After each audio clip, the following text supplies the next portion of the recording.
Park Promenade is the waterfront's new linear park, stretching from Pioneer Square to the Seattle Aquarium, connecting the Overlook Walk to the north with the rebuilt Railroadway Pedestrian Plaza to the south. The promenade also offers pathways to historic Pike Place Market and Pioneer Square neighborhoods. Along the promenade, there are several art installations celebrating our city's reconnection to the waterfront, our industrial past, and the native peoples that first settled along the Salish Sea. Today, we take a look at Buster Simpson's Migration Stage.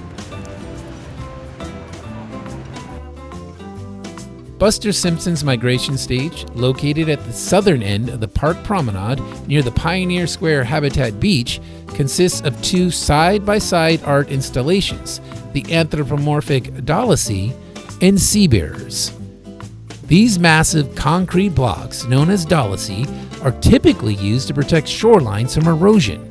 Simpson's Dolosse, however, have been creatively modified with armholes and facial indentations, transforming them into thought-provoking sculptures.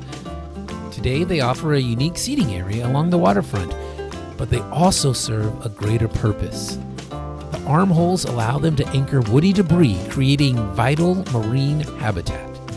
And if sea levels rise due to climate change, these Dolosse can be repurposed to protect the shoreline, proving that art can evolve into a valuable environmental tool. The SeaBearer installation is 90 linear feet of functional seating and deployable seawalls. These segmented units resemble stacked products found along a working waterfront and can actually be deployed as a working sea barrier, highlighting the potential impact of rising sea levels. And just like the art is multifunctional, so too is the name SeaBearer, referencing their likeness to floating booms and their function in communicating details about approaching environmental circumstances. Buster Simpson's Migration Stage is just one of the many improvements to Seattle's waterfront, and just one of the many reasons you should conference in Seattle.